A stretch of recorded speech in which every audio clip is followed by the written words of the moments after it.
Hello, my name is Jennifer Butler, and I am the Fresh Fruit and Vegetable Coordinator for Idaho. I appreciate your time today to participate in this training. As completion in this training is mandatory, a recording of this meeting will be available in the CMP Digital Learning Portal for those unable to attend this live training. The content of this training is only valid as of USDA guidance available as of September 9th, 2020. First, I'd like to congratulate you for being awarded the school year 2021 Fresh Fruit and Vegetable Grant. I appreciate your commitment to make this program a success despite the unknowns and uniqueness this school year will bring. Please keep in mind that although we only fund students in grade 1 to 6 per Idaho's definition of elementary school, we will continue to allow districts wishing to serve pre-K and kindergarten to do so if they are able to successfully budget for those students.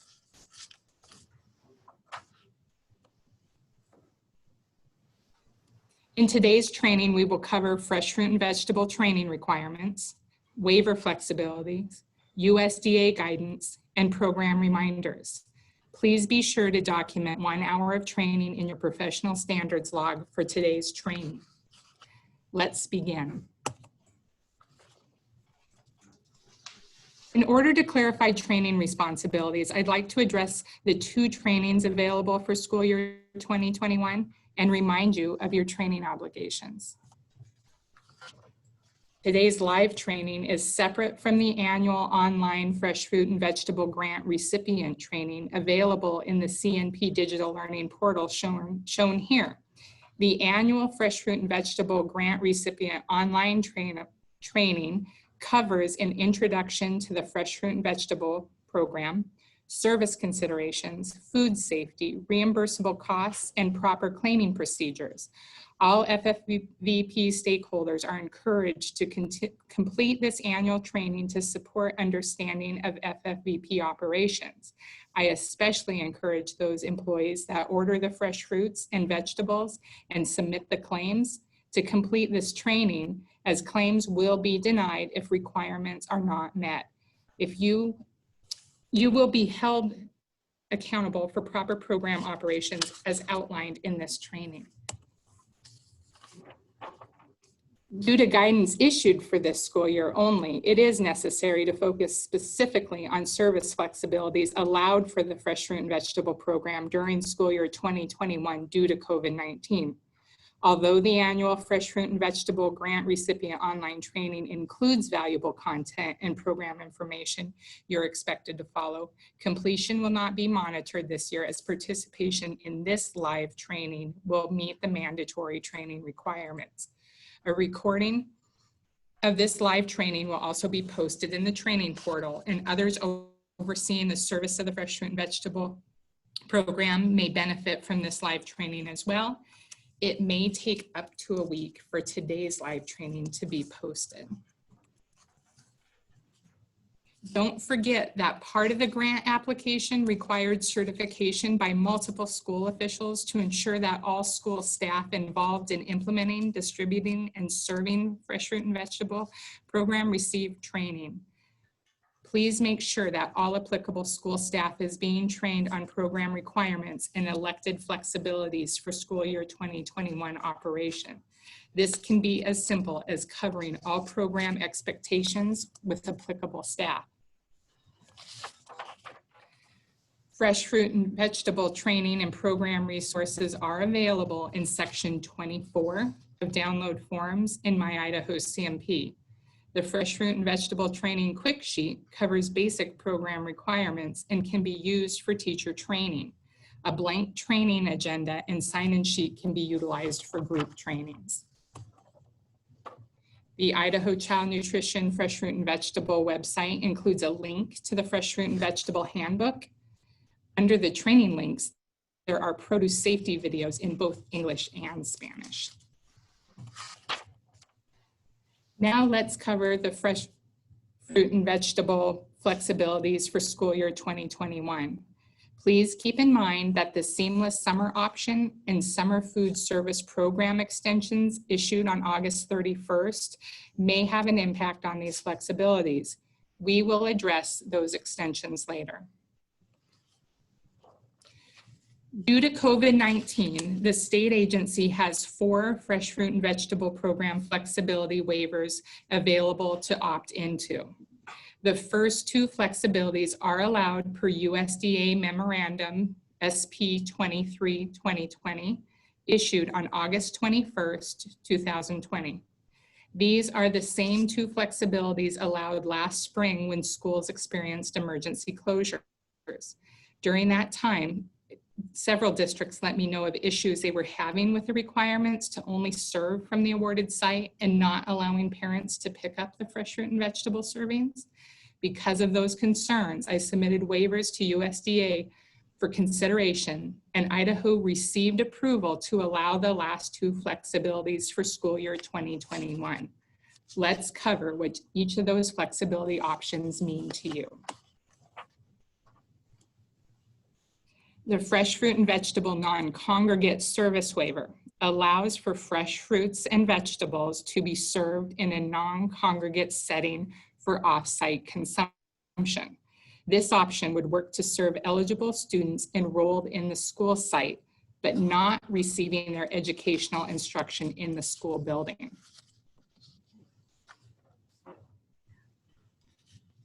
If a building is closed, or operating a hybrid model that limits students within the building, eligible students could benefit from this waiver by being able to receive the fresh fruit and vegetable serving. However, electing this non-congregate service waiver requires it to be applied fairly to all eligible students.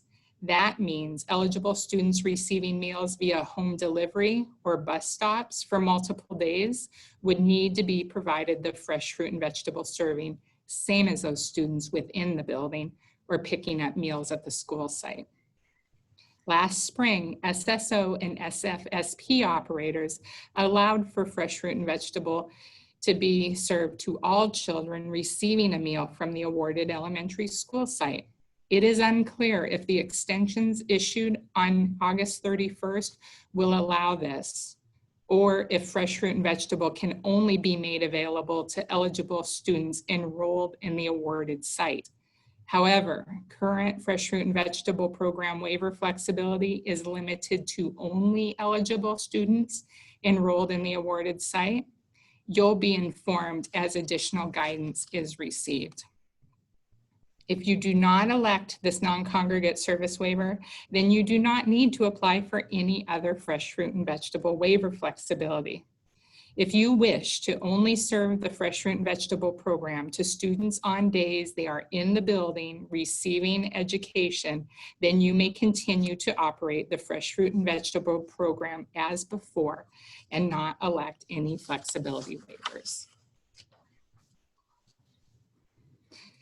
Fresh fruit and vegetable requirements state that the fresh fruit and vegetable offering must be served during the regular school day at a time separate from meal service. However, this fresh fruit and vegetable service time waiver allows for the fresh fruit and vegetable program to be served at a time program operators determine to be appropriate. It also provides the flexibility to provide multiple servings of fresh fruit and vegetable along with multiple days of meals. Current USDA guidance does not allow the fresh fruit and vegetable program serving to be provided at any location other than the awarded elementary school. Idaho CMP submitted a request to allow school food authorities to elect to serve the fresh fruit and vegetable program along with meals being distributed at other locations when the awarded site is closed. This fresh fruit and vegetable alternate serving location waiver would allow eligible students to continue to receive the fresh fruit and vegetable serving when the awarded elementary site is closed and meals are picked up at a nearby school. USDA guidance is very clear that only students may receive the fresh fruit and vegetable serving.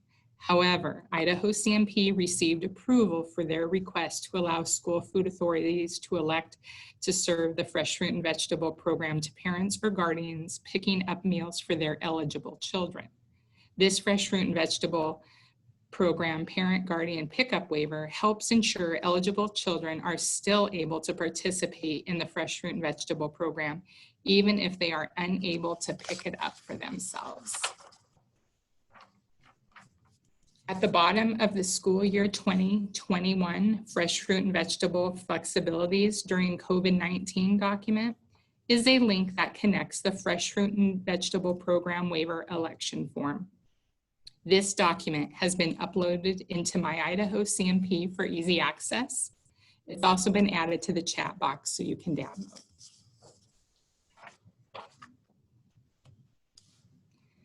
When the link is clicked, the fresh fruit and vegetable waiver election form should open, and you will be prompted to answer a series of questions. The fresh fruit and vegetable flexibilities will be approved upon submission. The state agency will reach out to you with any questions or concerns. On August 21st, USDA issued SP23-2020 covering questions and answers for school year 2021 fresh fruit and vegetable operations during COVID-19. Let's go over the guidance issued and how it relates to the available waiver flexibilities. Question 1 allows the fresh fruit and vegetable to be served at a time program operators determine to be appropriate. Idaho CMP is requiring that the use of this flexibility be documented through electing the fresh fruit and vegetable service time waiver. Keep in mind that the fresh fruit and vegetable non-congregate service waiver would also need to be requested. Congregate meals include all meals served at school to be consumed on site.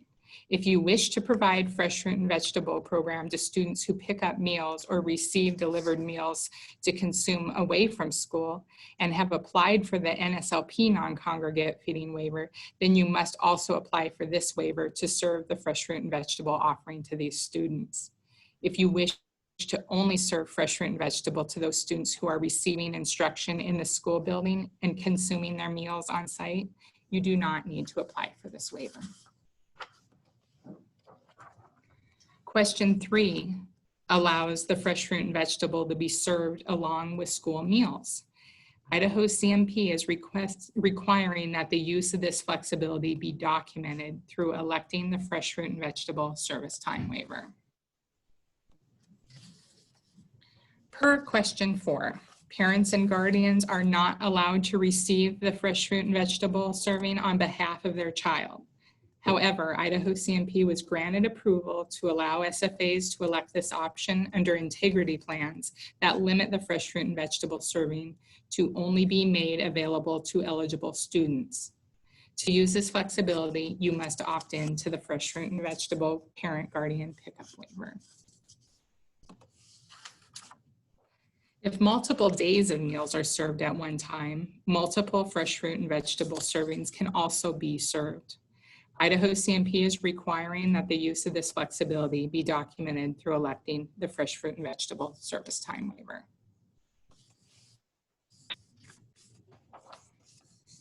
Nutrition education has always been part of a successful fresh fruit and vegetable program operation. If feasible to provide an educational component with fresh fruit and vegetable program, it would be encouraged to do so.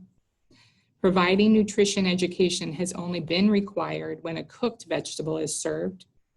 Offering a cooked vegetable, fresh vegetable for the fresh fruit and vegetable program serving is only allowable once a week, and a description of the nutritional education that was provided must be included with the monthly claim for reimbursement. However, based on this response to question 6, the state agency will not require nutrition education to occur during school year 2021. Last March, when schools first closed and the fresh fruit and vegetable program could not operate, many schools requested to donate the excess fresh fruit and vegetable program produce to avoid it going to waste. This is still allowable, but should be a last resort. Please consider school operations prior to ordering fresh fruits and vegetables. We understand that things may change. and if the produce ordered for the fresh fruit and vegetable program cannot be served as part of FFVP, it may be used in the National School Lunch or the School Breakfast program with quantity and cost documentation supporting the transfer of the produce. Any fresh fruits and vegetables used for the National School Lunch or School Breakfast program cannot be claimed for reimbursement under the fresh fruit and vegetable program. Only fresh produce purchased and served as part of the fresh fruit and vegetable program can be reimbursed with FFVP grant funds. You must maintain accurate record and safeguard against double dipping. Question 8 states that fresh fruit and vegetable program offerings can only be served at awarded fresh fruit and vegetable elementary schools without approval of a waiver request. Idaho CMP was granted approval to allow SFAs to elect this option. To use this flexibility, you must opt into the fresh fruit and vegetable non-congregate service waiver. Please know that this waiver was only approved for Idaho under integrity plans that limit the fresh fruit and vegetable serving to only be made available to eligible students. Questions 9 through 11 address grant funds. All unspent grant funds will be returned to USDA. Although it is our hope that awarded sites may be available to more easily operate the fresh fruit and vegetable program under the flexibility waivers, the state agency will be waiving the requirement to spend at least 80% of the school year 2021 grant award. On August 31st, USDA released 9 COVID-19 responses, extending the summer food service program and seamless summer option for program operators until December 31st, or when funds run out, whichever comes first. Operating open sites under SSO and SFSP allow meals to be served to any child ages 1 through 18. It is currently unknown if the fresh fruit and vegetable servings could be provided to those children as it was allowed last spring. Until additional guidance is received, the state agency is only allowing the fresh fruit and vegetable program to be served to eligible students. This is primarily due to the fact that both of the waiver requests submitted by Idaho CMP allowing for the alternate serving location and parent or guardian pickup were approved under the expectation that only eligible children enrolled at the awarded elementary school site would be receiving the FFVP serving. These waivers were tied to the integrity plans for serving NSLP meals only to eligible school children. If you switch from NSLP to SSO or SFSP, please plan to only provide the fresh fruit and vegetable program serving to your eligible students enrolled in the awarded site until additional guidance is received. If you want to provide the fresh fruit and vegetable serving to eligible students receiving meals outside of the school building, please apply for the applicable fresh fruit and vegetable flexibility waivers and ensure practices to only serve the fresh fruit and vegetable program to an eligible student enrolled at an awarded site. If the awarded site is holding usual face-to-face instruction within the school building and school meals are served to students within the building during the school day, you may choose to serve fresh fruit and vegetable to those students as you have done in the past. If you wish to only serve the eligible students within the awarded building during the school day, you do not need to elect any of the fresh fruit and vegetable flexibility waivers, regardless of if you are operating NSLP, SSO, or SFSP. Please go ahead and complete a flexibility waiver form to document your plan. You may answer no when asked if you would like to elect a particular waiver flexibility. I'd like to cover some program reminders. These topics are covered in more detail in the online school year 2021 fresh fruit and vegetable training if you would like more information. There are 2 separate allocation periods referred to as the July allocation and the October allocation. Having 2 funding amounts is due to money coming from 2 separate federal fiscal years.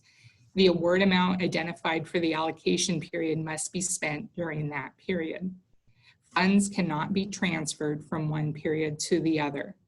With the funding notification being delayed this year, there's only this month to spend your July allocation. We understand you have a lot going on right now, so don't worry about spending this allocation. But if you were planning for a large equipment purchase, this would be a good month to do so.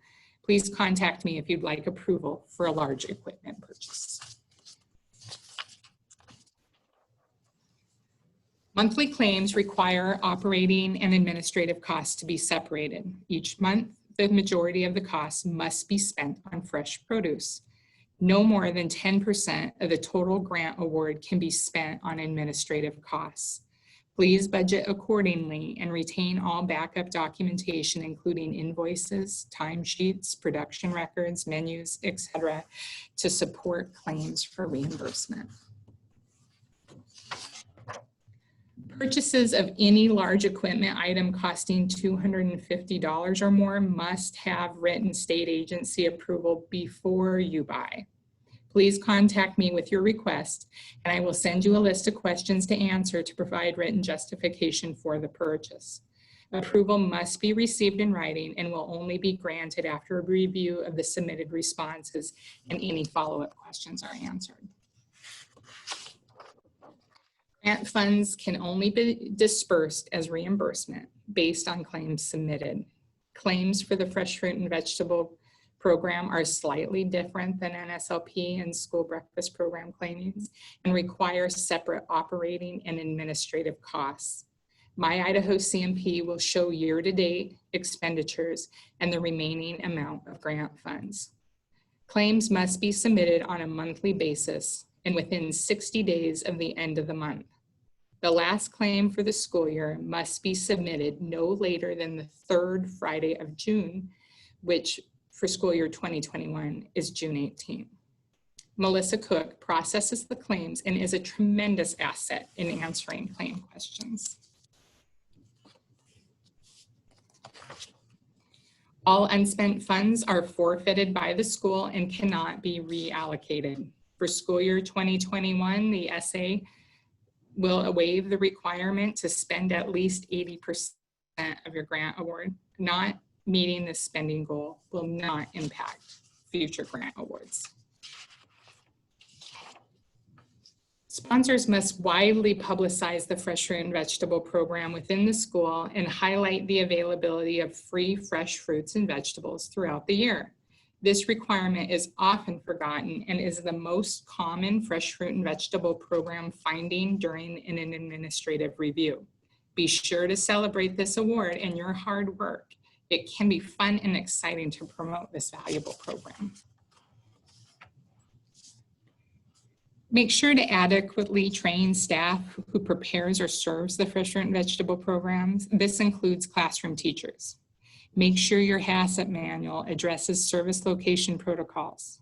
Keep in mind that teachers and other school staff may not easily recognize food safety concerns and might not be familiar with the time and temperature controls.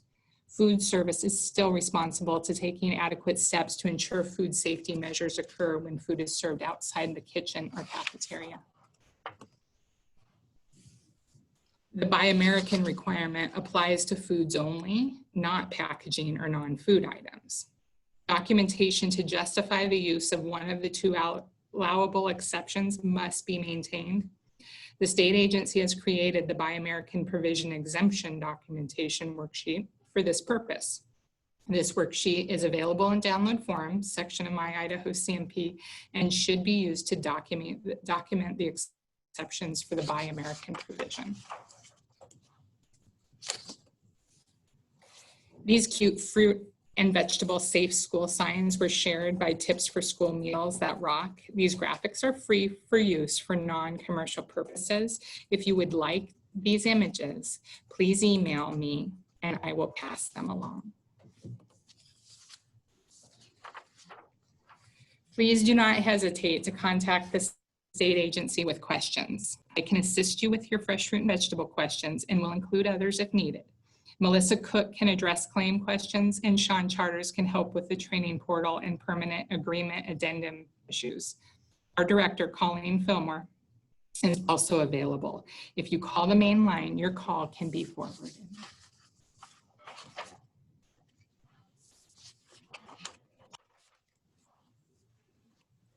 Let's go ahead and get started with questions. So please submit them using the chat feature or your microphone.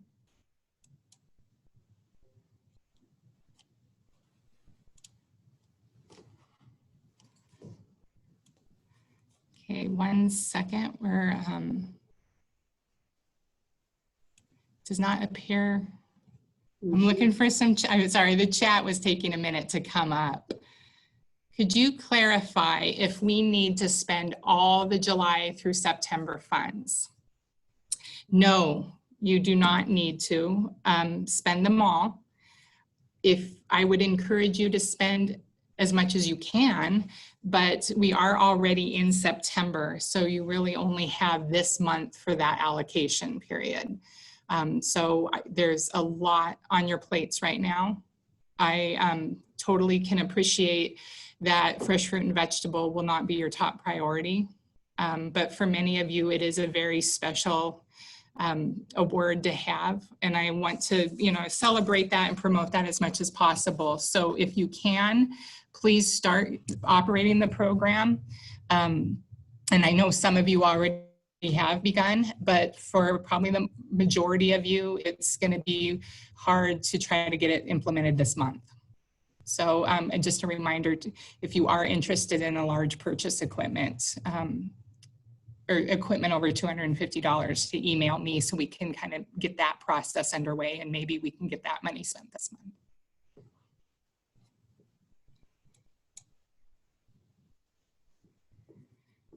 Suggestions for large equipment that could be useful for fresh fruit and vegetable program. Now, I'd like to also open this up to anybody else out there if they're willing to, unmute themselves and share what have purchased in the past. But I would say sectionizers are by far the #1 thing that gets purchased with large equipment.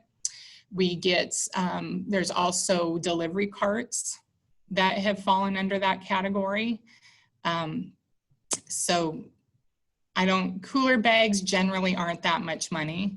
It depends on what you're looking at. But I would say if you're looking for equipment to make the actual preparation, the cutting easier, that's something to consider. But then also, how are you delivering?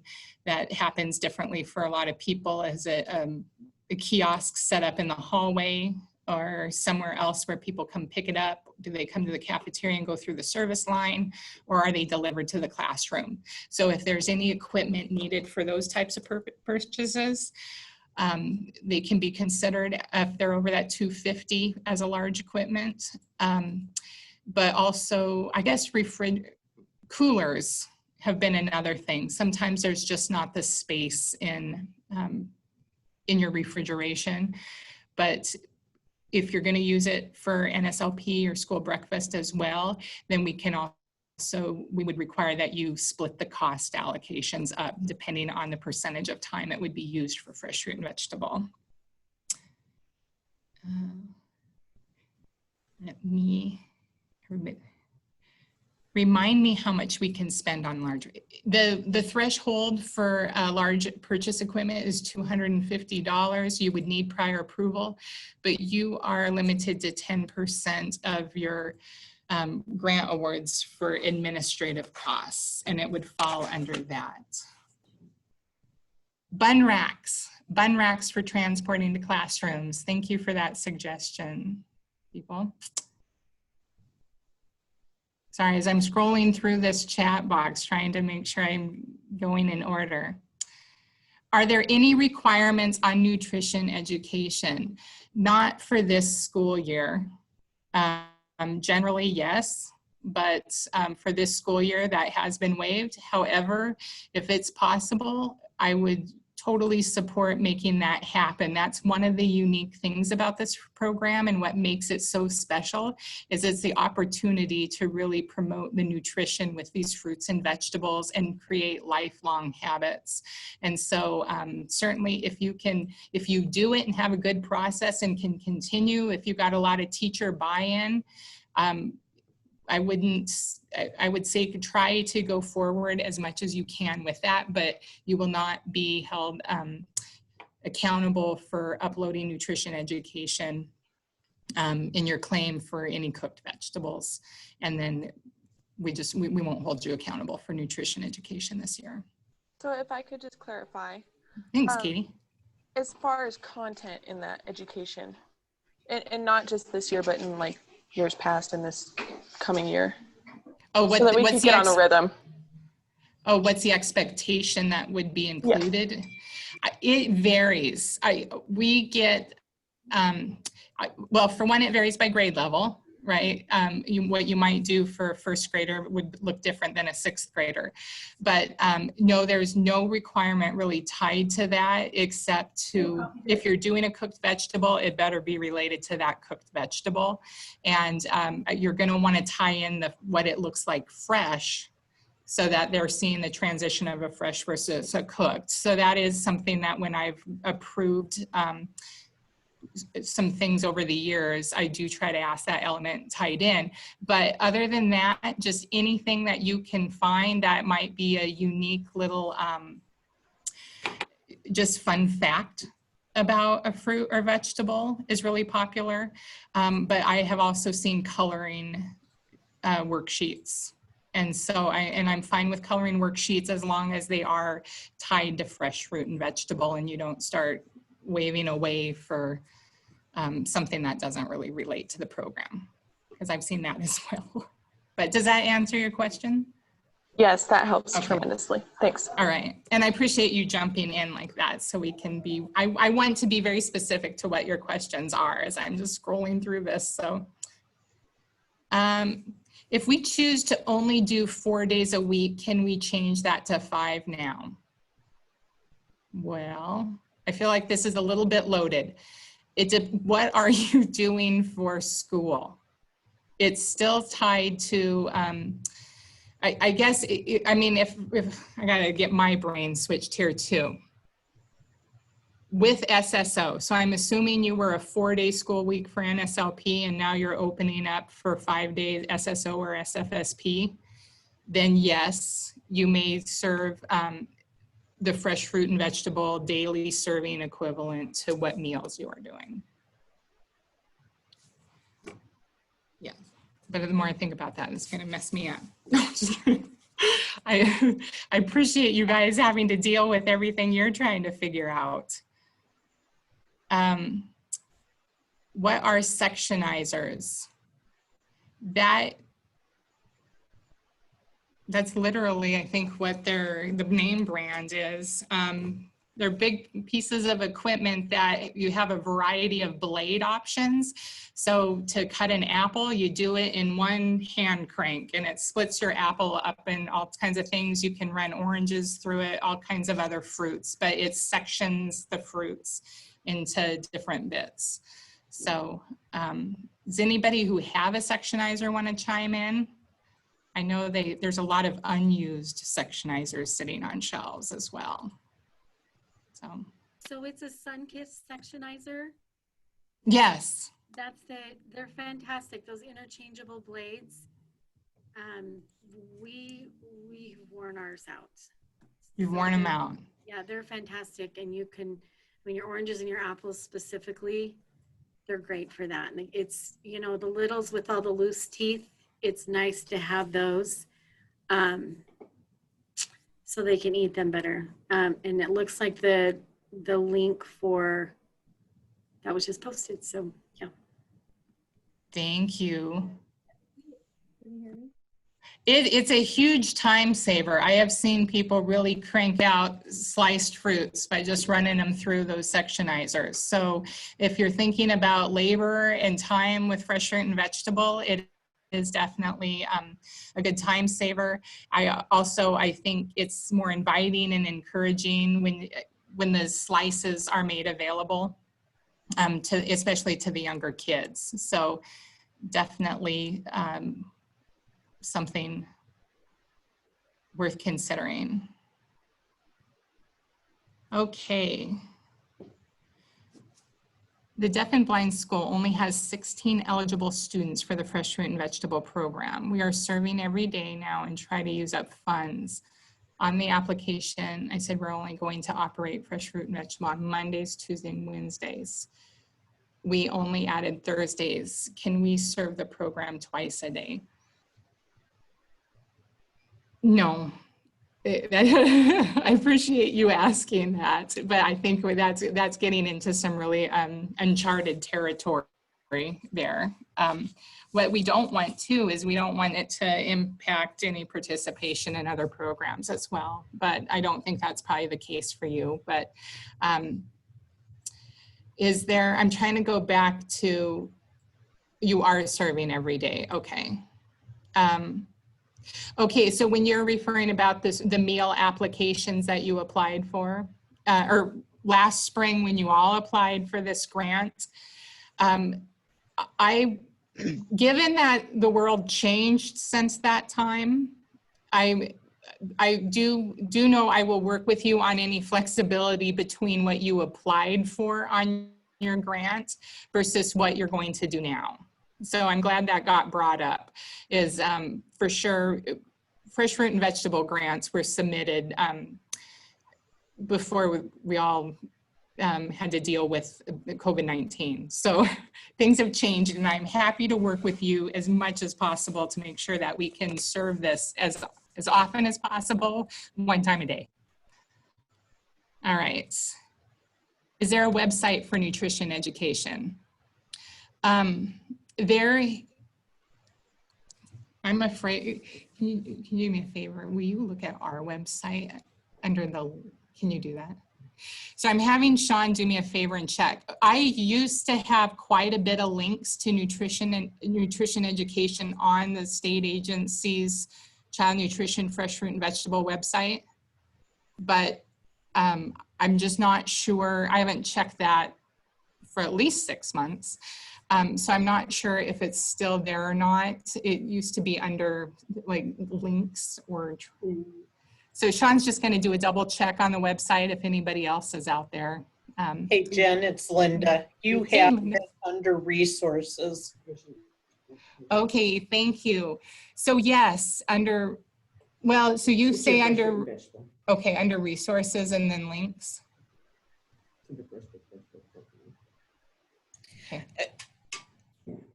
What do you mean resources, Linda? Sorry, it says resource links. It's under. Oh, okay. All right, thank you.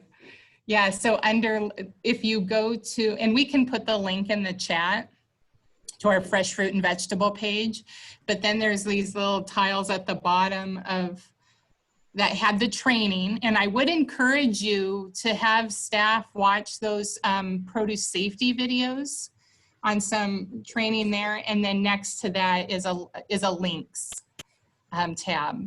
So thank you, Linda and Sean. Hey Jen, I just put the link in the chat box for everybody to pull it up. Awesome, appreciate it. So yeah, there is some links there. I'm, like I said, it's been a while since I've looked at that.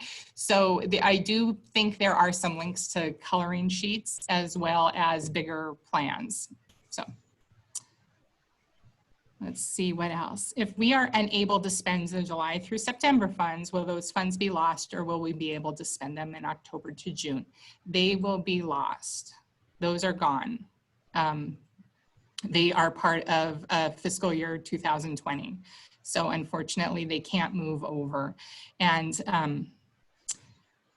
again, I'm really sorry that there was such a delay in awards this year, but I am very glad that it even happened and we have them right now. So in the past, I have really hounded, you need to spend your money because you're keeping it from other people, but that's just not the case this year. It'll go back and it will be reincorporated in other ways. So it's okay. Can I purchase the whole year's worth of paper products now in order to spend the money? What you're going to run into is when you're doing operational costs, you can only 50% of your claim. Sorry, let me start this over. Well, your claim has to be at least 50% fruits and vegetables. So, and that's when you're dealing with operating costs. But with administrative costs, you're tied 10%, but paper is going to be more under operating. I'm trying to just, so that's why you can't bulk buy, is we want the money really being spent on fresh fruits and vegetables. I thought maybe I could find some guidance on that, but I won't at the moment. This still applies to only grades 1 through 6, correct? Not kindergarten or pre-K. Okay, so you are correct that the program is for elementary students, and Idaho defines that as grades 1 through 6. So that's what you were funded on. Last year, we looked at the enrollment for those grades, and we did a dollar amount. I can tell you everybody is getting the full $75 per student based on your enrolled 1st through 6th grade last year.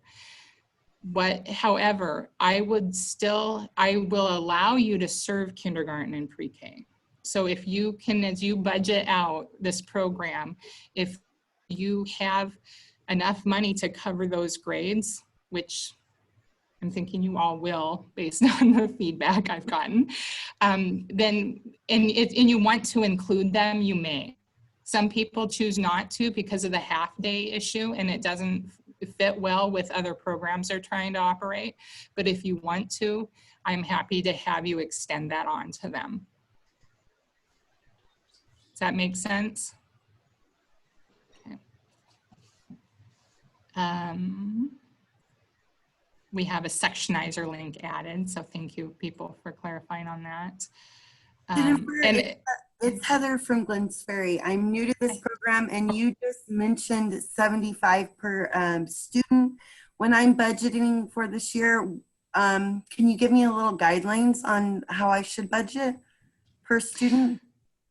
Well, it's sometimes, and others may, so welcome to the program. And others may have some better advice on this. I do have some budgeting worksheets that I can send you, Heather. But what you're going to want to consider really is maybe more of the month by month over the whole school year as well within your allocation period. So from October to the end of your school year, how often are you going to serve the program?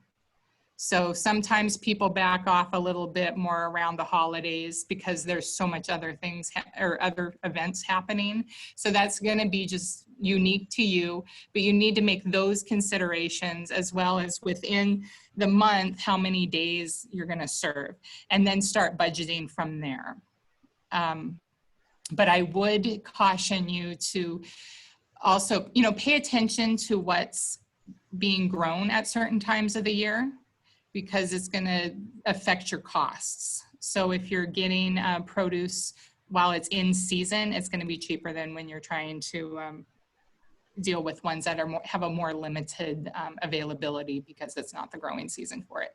So there's lots of tricks throughout just budgeting given on what you're trying to serve. But the best approach is to really look at it holistically of how many months and then how many days, and then you can get hung up on the student cost, but on the same hand, it really depends on what you're serving.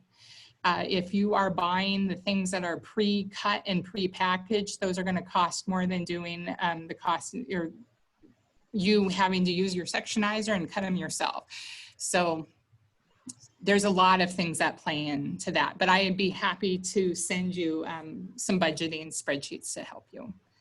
Does anybody else have budgeting advice? No? All right, I'm gonna go back to this list here. Okay, reaching out to other districts. So now you are going to have to speak up. What time do you serve your fresh fruit and vegetable program? In the past, we've dropped it off in the classroom as the kids are headed out to recess. This is hard to get some education in. Any ideas? Somebody want to share? Otherwise, I can say what I see. Okay. To answer this, I see it mostly in the afternoon, as an afternoon kind of break up snack. Also, it does occur at a mid-morning snack, so we see both as far as a time. I think what you're going to want to consider is what time did breakfast end, what time does lunch begin and end. That's what's one of the most reasonable times as far as a child really wanting to partake of a snack. And I don't like calling it a snack, but the truth of the matter is you want them to eat it. And so when do they want to consume it? So that's one idea. When they're heading out to recess, that does, of course, that limits the education. So I probably see it happen more where they're coming back in to where the teacher develops a practice where when the kids come back into the classroom, they'll have their fresh fruit and vegetable and they'll talk about it as it's either getting passed out or if it's already sitting there, I guess. But I would say if you really want to have an education component, you need to talk to your teachers and ask them what works for them. There is some really great things that happen in districts where I've got a district that creates, a couple of them actually, who create a PowerPoint based on what they've menued for the week and send that out to the teachers. And the teachers have committed to doing a little education based on what was given to them via PowerPoint. We have other districts who just on a daily basis print something off and attach it with the packaging of the fresh fruit and vegetable item so that they get exposure to it and they maybe have to read it on their own, but it's attached to what they're being served. Does anybody else have any wonderful idea when it comes to nutrition education they want to share?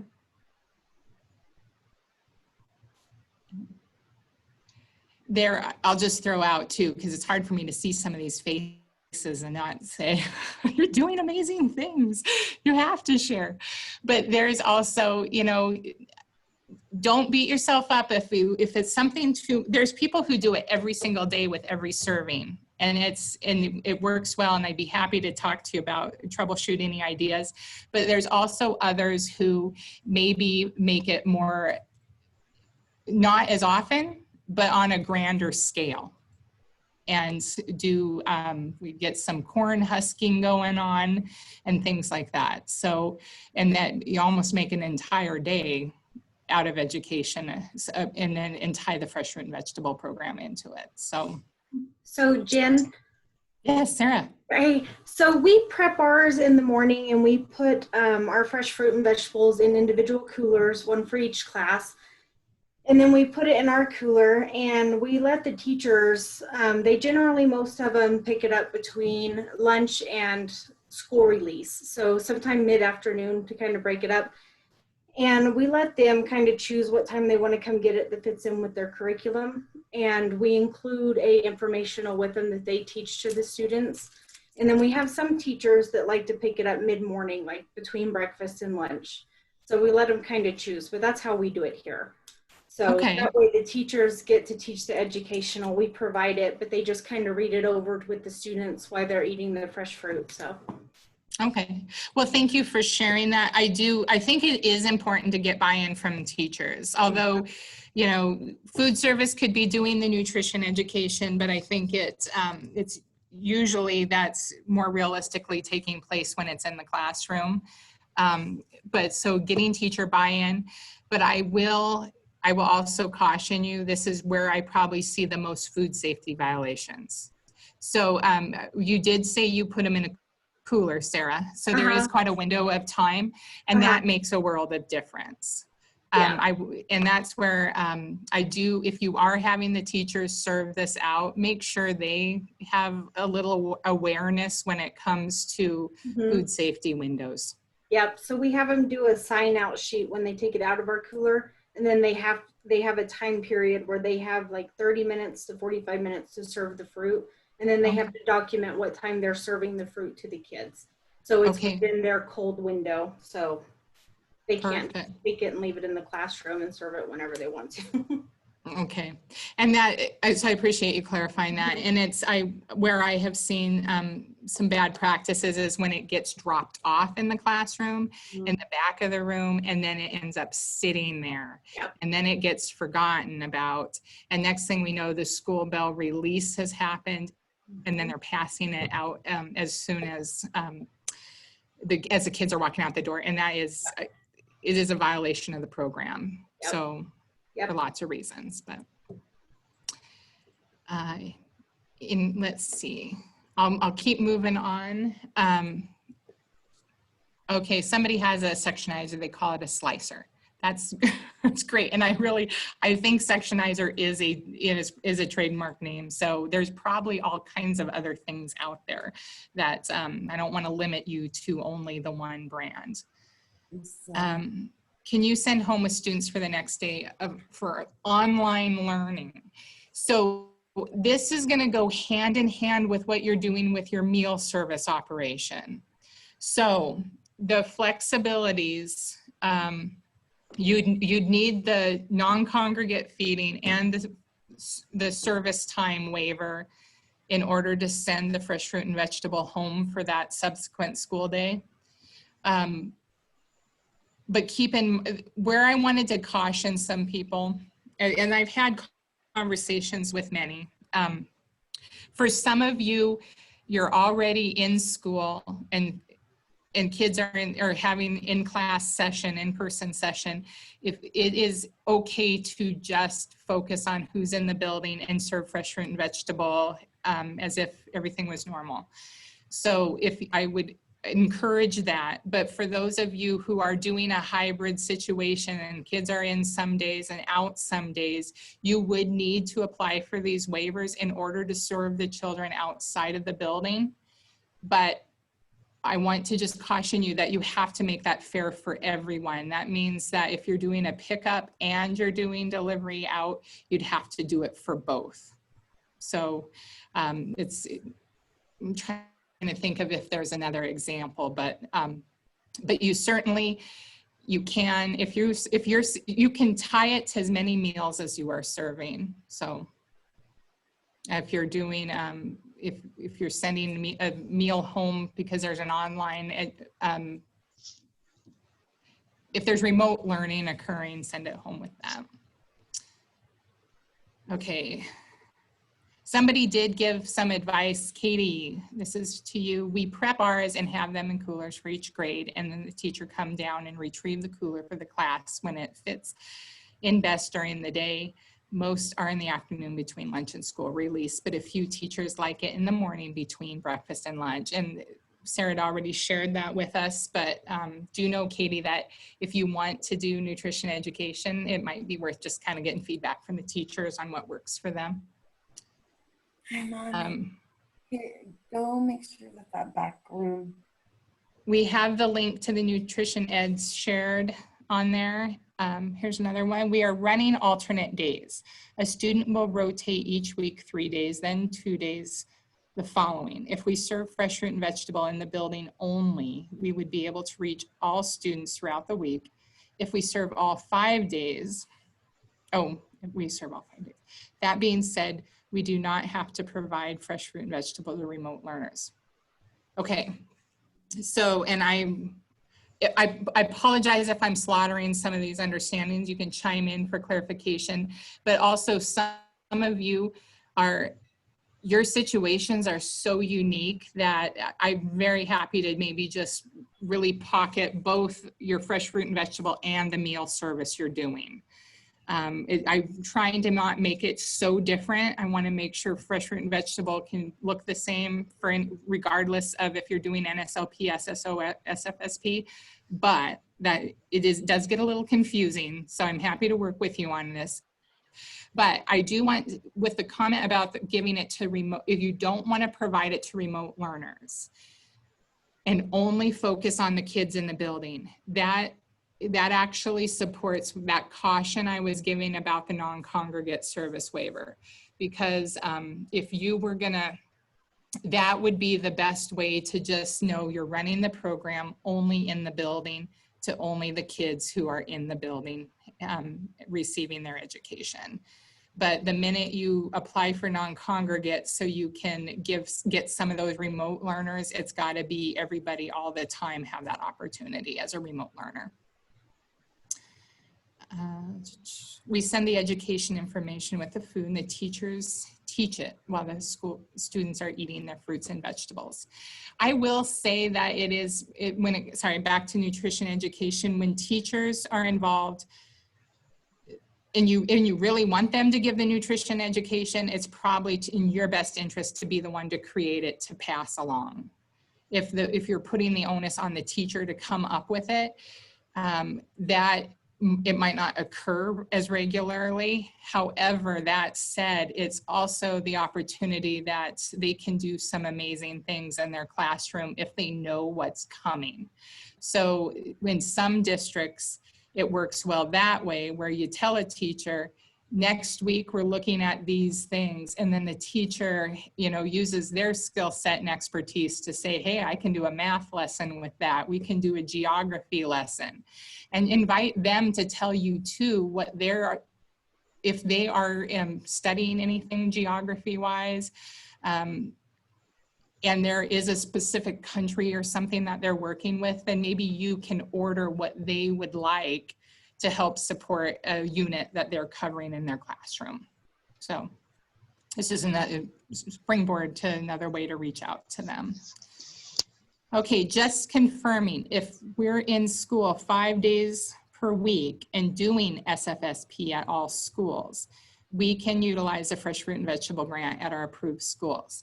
Yes, at your approved schools to those enrolled kids. So it depends, and I just want to clarify, because if you're doing the summer food service program, are you doing open or closed? Because if you're doing open and feeding the community, you need to only feed fresh fruit and vegetable to the kids who are eligible, which are the ones enrolled in your awarded elementary site.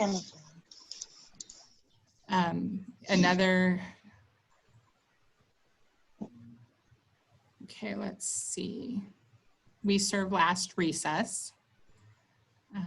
To confirm, if we do not claim fruit or vegetable servings in September, can we still claim large equipment purchases?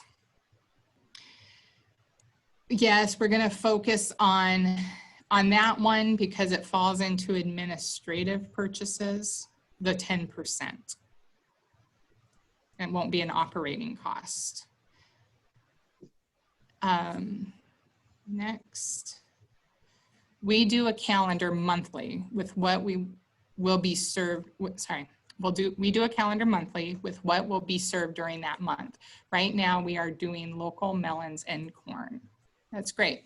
I really think honestly, I think the kids get a little more excited when they can anticipate what's coming, and it definitely gives the teachers an opportunity to plan lessons if they know what's coming as well. My ladies visit with them about what they are having as they serve them. They ask questions and give them information. Teachers are awesome to participate while serving too. So I will touch on that. If food service is the one serving this, and I see some places where they do it in the cafeteria or in a kiosk, like maybe even on the playground, then yeah, that would, if you're able to have those interactions and talk to them, talk about what you're serving, that's amazing. And we'd want to do that even if you weren't thinking it was nutrition education. You can sneak it in all ways. Any COVID regulations to follow? Packaging. I'm not really sure what the question is focused with, but I guess if it's for foods or for safety, because of COVID, you're going to need to talk to your health department.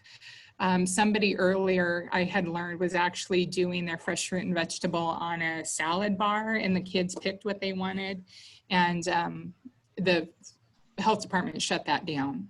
So I would say it is a health department consideration because of the funding, or people worried about whether or not they're going to be able to use their grant funds. Several people have committed to paying more money for the pre-packaged, pre-sliced items.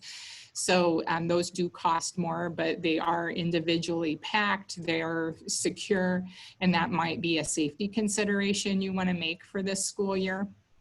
And so buy something that's already packaged. But I would say, other than that, you're just going to have to use a lot of the food safety ideas, techniques that you've already been given with how you're serving other meals. Okay. We send out educational information once a week. We use all kinds of age-appropriate materials, fruit and veggie mazes, puzzles, nutrition information, coloring pictures, etc. That's great. I really think anytime you can do those. And also, don't be afraid to reach out to other community resources and see if what they're willing to maybe donate to help with some of that. We provide our principals with a fun fact or some kind of fun information, and they read it during the morning and announcements in the morning. How do you do a calendar monthly? Again, I don't know if that's with how do you order that far ahead or what, but I think on our website, there might even be some guidance of what's in season each month. And so if you're dealing with local growers, you might have a really good idea of what you can calendar for a particular month. And again, if I'm not answering your question, feel free to give me a call. So if we do not operate in September, we cannot use any more than 10% of the funds. Okay, no, the 10% is just for administrative costs. So the other online training there's an annual online training that really breaks down a little more detail about claiming. So there is that resource for you to go find out the information on administrative versus operational costs and how to claim them. But I'm just saying that your administrative costs are limited to 10% of your grant award. So if you don't operate in September, I guess I'm not really sure what that question's particularly getting at. Is it a good practice to serve food on the playground? You know, I see it at several places, and it seems to work really well, but I will warn you, you better have your custodians on board with that. And then also, you might have to do a little training with where the garbage goes. So I personally think it's a great opportunity for social skills and you know, being a good steward by being able to have, you know, a reason to talk about where trash goes and just kind of respectful playground habits. But that, I will say that will be where it goes south, is if that is not addressed from the onset. But other than that, I see a lot of kids really like getting it and actually eating it during recess. So there's lots of options out there.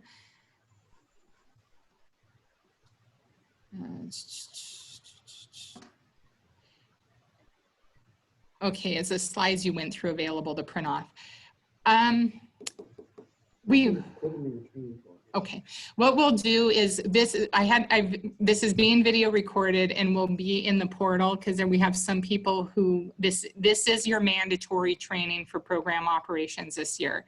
And for some people who weren't able to attend, they're gonna have to watch this recording. We're gonna put it in the online training portal. It's going to take us probably about a week to get it there, but it'll be in there. You'll have to register for it, but we can attach the PowerPoint, this actual slide verbiage with it as well.